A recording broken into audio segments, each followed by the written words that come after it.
All right, welcome back to the Grace Family Love Podcast. We are Joe and Vanessa back with you, episode number 41. That's right. Yes, we're racking them up. It's good to be Yay! So I hope that you guys enjoyed, or you guys are enjoying the episodes that we've been putting out about parenting. I've been getting some feedback, and I appreciate that when you guys just reach out, because it helps us to understand that it's not just going out there in the air and just nobody's listening to them, and it's not helping you guys, because we want to be here to help. That's what we want to be here for. So we wanted to talk about something that kind of goes with what we were talking about last time. We gave you guys the 1, 2, 3 on how to just deal with, your kids when they're kind of acting up or just in any situation. Now we just want to talk about consequences, because I know for a lot of the parents, I saw a reel out there. We're just talking, the parents, one of the parent was saying, like, I'm going to lose my stuff. They used more colorful words, but they said it like over and over, like, any other parent feel like that? And there were like so many people that are like, that's me. I'm going to lose my mind. I'm going to lose my cool. My kid's driving me nuts.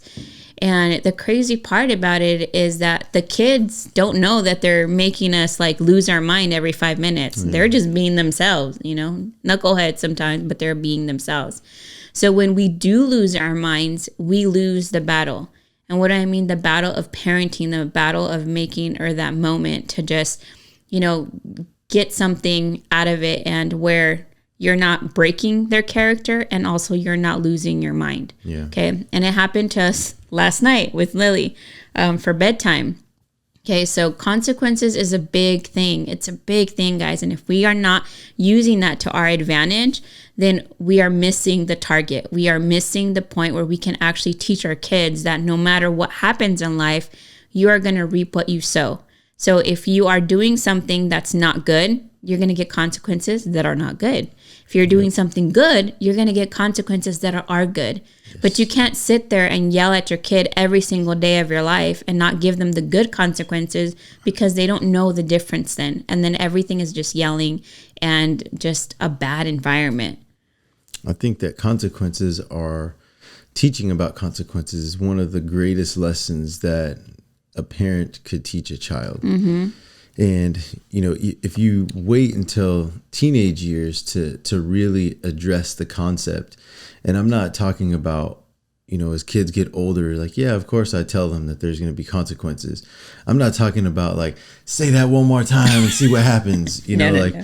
Not that type, but for the child to understand the concept that for every action that I take, there is a consequence to that action. Oh, you good said or it bad. So much better. Yes. And if we don't teach that, then we're going to be left leaving them hanging until they learn it the hard way.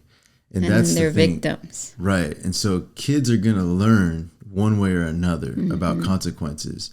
And if they can grasp the concept at a younger age, then that will help them as they develop to really think about what they're doing before they do it. And even more so, one of the ways that we've been able to teach our kids about consequences is actually giving them options so that they can choose. And in their choosing, they understand that the consequences that came are a result of their choice. A good example would be for Aiden or for Lily, who are our younger kids, when they would cry or when they act out or when they get upset, we address the problem. We kind of highlight what the problem is from our perspective, and then we give them an opportunity to choose what they want to do from there. So they're always at each other. Like, it doesn't take but 30 seconds for them to get on each other's case. And Aiden's a teenager and Lily's 8. And so 9 times out of 10, Aiden's going to hear about something for the simple fact that he's arguing with an 8-year-old. Yeah. And the fact that he's not able to still use his words or use his own thought process to I guess, reach an outcome that's positive. He should at this point know, at a minimum, I'm just not going to deal with this little kid. I'm just either going to go tell my parents, hey, can you get Lily out of my face? Because she's getting on my nerves. Something. Yeah. But they just go at it. They go back and forth until one of them is crying. Crying, literally, or enraged or just so mad. And so we'll tell them, okay, here are your options. Here are your choices. And we'll give them, maybe 2 or 3 choices. And we say, okay, now you get to decide. What do you want to do? And it's usually based around, their age. Yeah. So for Aiden, it's like, okay, here's a lecture, right? He gets a lecture about why, as a teenager, he should be able to handle this better. And if he chooses not to, these are the consequences of not being able to use his words, right? And so it's really kind of a long thing. It is. But he's used to it, and the great thing about it is that he has to think. He doesn't have a choice. He has to. On the other side, it can be exhausting as a parent to try and change your way of parenting to accommodate the needs of your children, because that means you have to suppress your emotion so that you don't act out in anger, so that you can actually teach and parent, not just react out of a knee-jerk reaction, and then you're abusing your children verbally or physically because you're not acting in a conscious effort to better them, your children. You're responding out of anger to satisfy the anger that you feel, and you're just trying to find a way to get it out. That's dangerous. Yeah. So teaching the consequences is, I guess a short version is like this. Here are your choices. If you choose this is what could happen. And you don't say that this is a good consequence or this is a bad consequence. You just tell them what the consequence is. Yeah. And then they get to decide which one would you choose. And if they choose right then and there, you can say, okay, is that a good consequence or a bad consequence?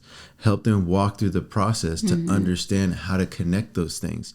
And everything that we do, as a veteran in the Army, like, I'm now like feeling the consequences in my body of things that I was doing when I was younger.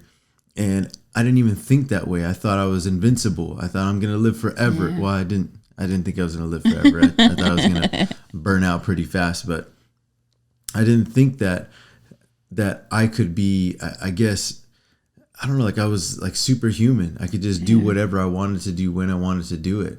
And now I'm just like, everything hurts, like I can't get up. And I'm just like, I got to stretch. And it's just weird how if you don't teach that, life teaches them somehow, some way. And more times than not, it's going to be pain that teaches them the consequences, whether it's an emotional pain or a physical pain. And that's tough. Yeah. And not only that, guys, but think about you. I want you to just think about you in this moment. And think about when something bad happens to your life, right away we're just like, God, why are you testing me? Why are you making me go through this? Don't do it. Or you're just like, it's that person. Like, why did he do that to me? How could he? And it's like, but yet we put ourselves in that situation. Yeah. However, we do that, or it's our consequences of our own actions. And we don't notice that because we don't process things that way. So when you help your children process this, and I know that it's a lot of information, but I want to, like, I'm such a visual person. So I'm always going to give you examples because that's how I work. That's how my mind works. So last night, Lily was crying, because her oldest brother, which is 16, had friends over. So she planned to sleep over in the living room with Aiden and with herself to watch TV.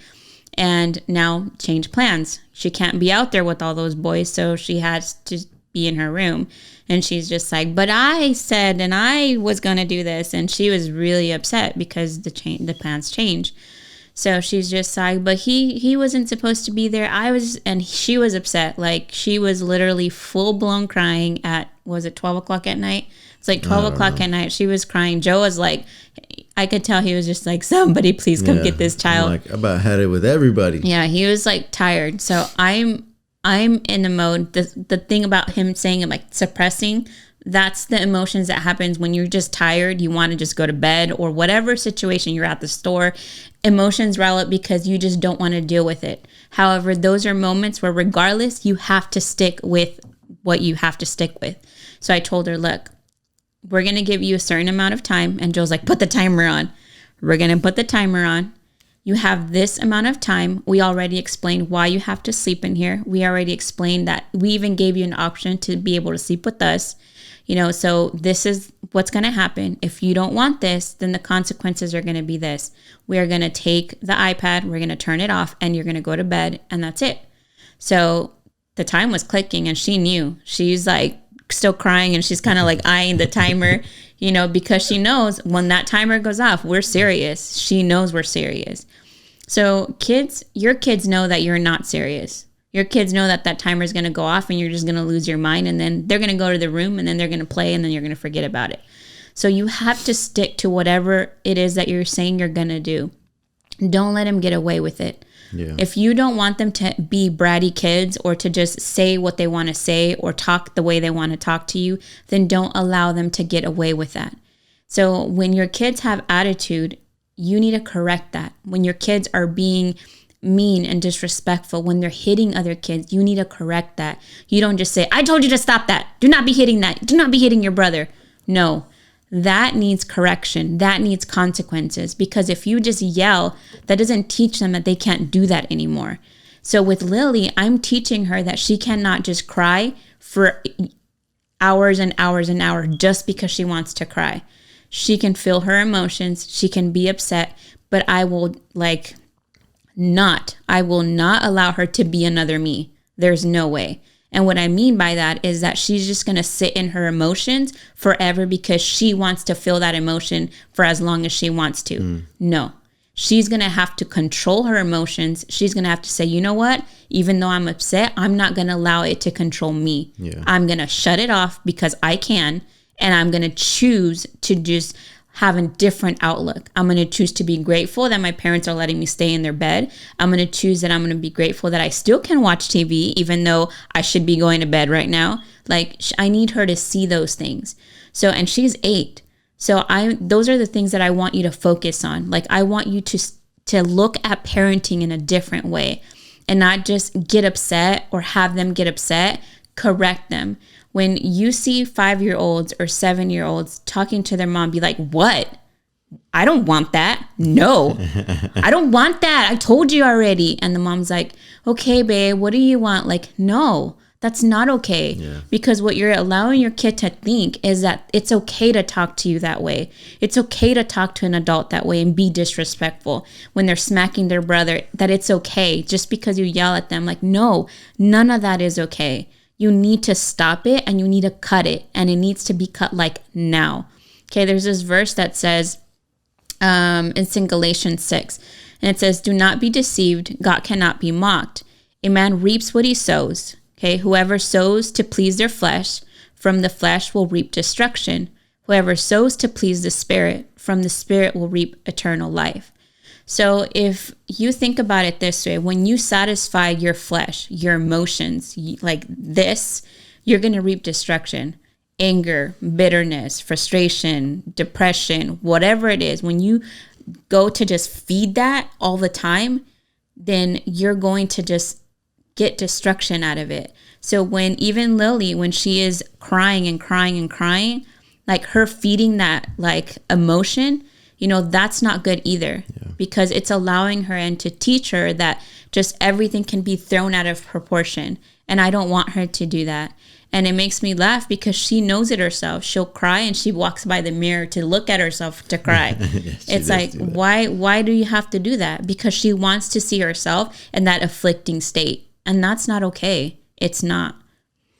Yeah. And so all of those, the responses, you know, how we respond, how we interact, the things that we say, the things that we don't say, the things that we do or not do, all of that has consequences for ourselves, impacting our children's lives, teaching them how to manage their emotions, teaching them what's okay and what's not okay.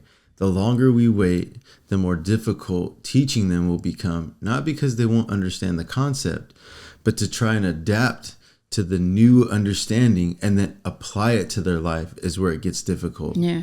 Think about it for yourself. If you weren't taught about consequences, or if the first time you really heard about consequences was like when you were old enough to start, you know, when they were worried you're going to have sex or something, like, you know, don't have sex because then you can end up having kids and or STDs. Yeah, or STDs, right? And so by that time, it's always going to be way too late. And so at that point, you're like, your kids are like, oh, I'm not you. I'm not going to make the same mistakes you made. And it's just these smart remarks because it's not that they don't understand what that means, but they don't understand how to apply it to their life in a way that brings a positive outcome.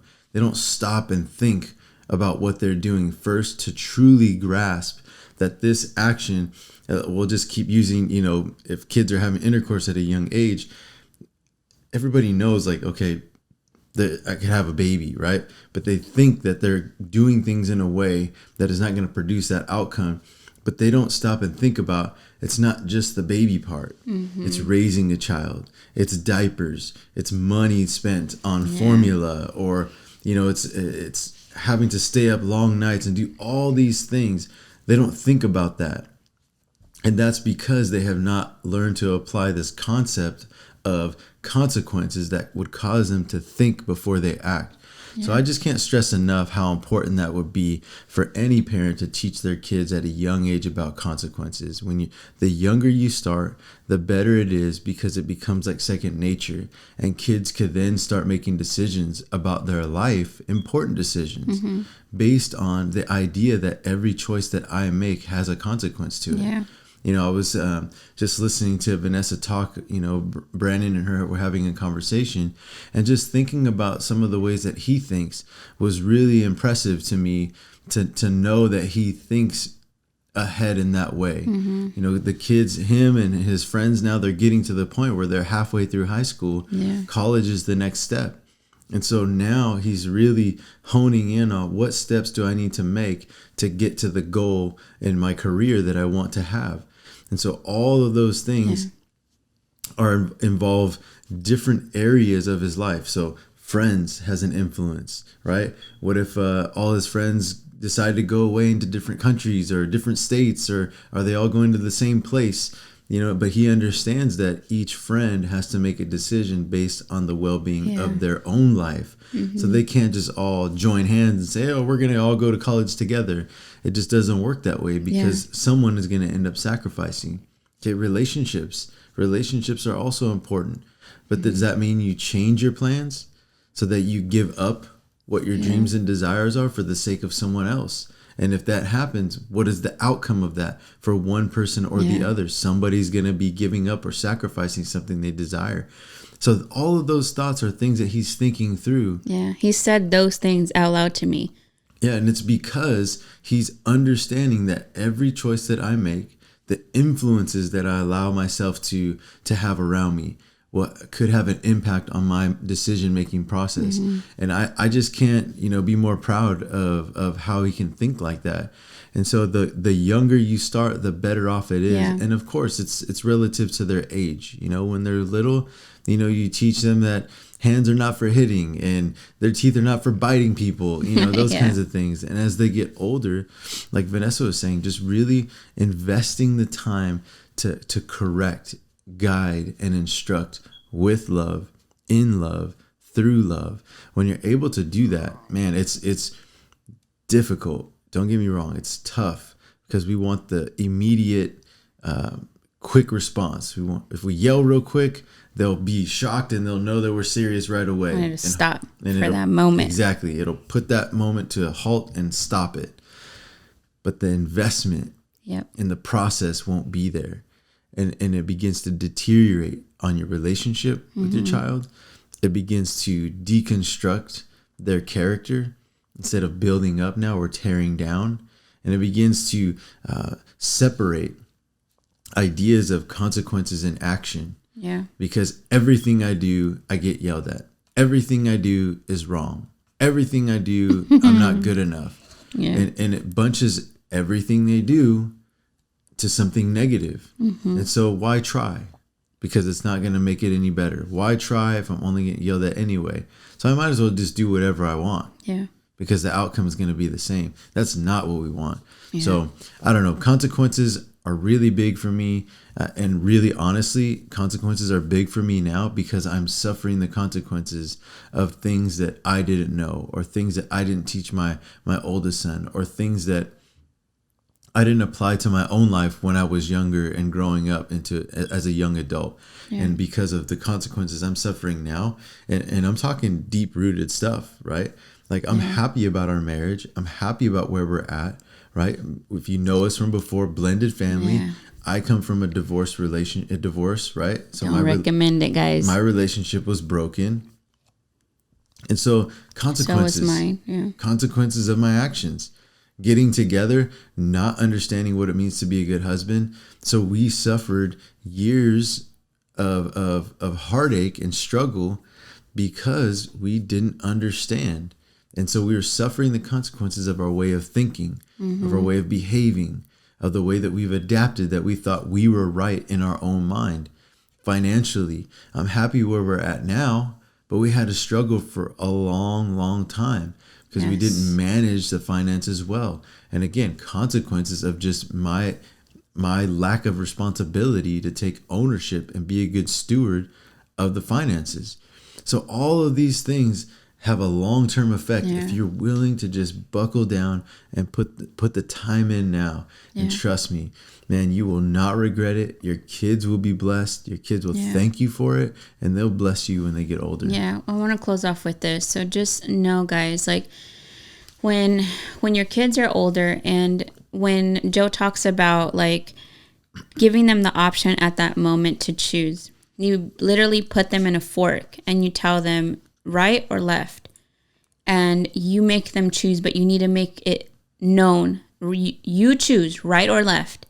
So right gets you, you're going to be in a happy place, you're going to be comfortable, you're going to get to do this. Left, it's going to get you this. So when they choose left, you put them in the consequence wherever they're, and you say, you're here because you chose left, you chose this. I love you with all my heart. This was not my doing. This is what you chose. So I love you very much, but these are your consequences. Versus like, you're going to get in trouble and that's why you're in your room, because no, I love you, but you chose this. So they need to know in their head and understand, I chose this for my life. I chose this. So when they get ice cream and, you know, that's the good consequence. Here, love, you got this because you chose to do the right thing, because you did your chores, because you listened, because you picked up after like I told you. So that way they can know that they have, even as young as they are, they literally have the ability to choose good things or bad things for their life. They have to know that. They have to know that, so they're not blaming the world for their misfortunes. They're not blaming you because they're a bad teenager. They're not blaming their teacher because they didn't do their work right. No, my choices determines what type of life I'm going to have. And that's part of having a growth mindset. You're not blaming other people. You're not the victim. You have responsibility. And I'm talking about adults here too. You have the responsibility of what happens to your life. You don't want to feel crummy? Don't eat crummy food. You want to feel hydrated and with energy? Do not be drinking coffee at 10 o'clock at night. You know what I mean? Like, we all have consequences of our actions, all of us. We need to choose the right thing for our body, for our soul, for our mind, in order to have the life we want. We create it. We have that ability. Your kids need to know that. Amen. That's it. I like it. That's all we got for you guys today. All right, guys.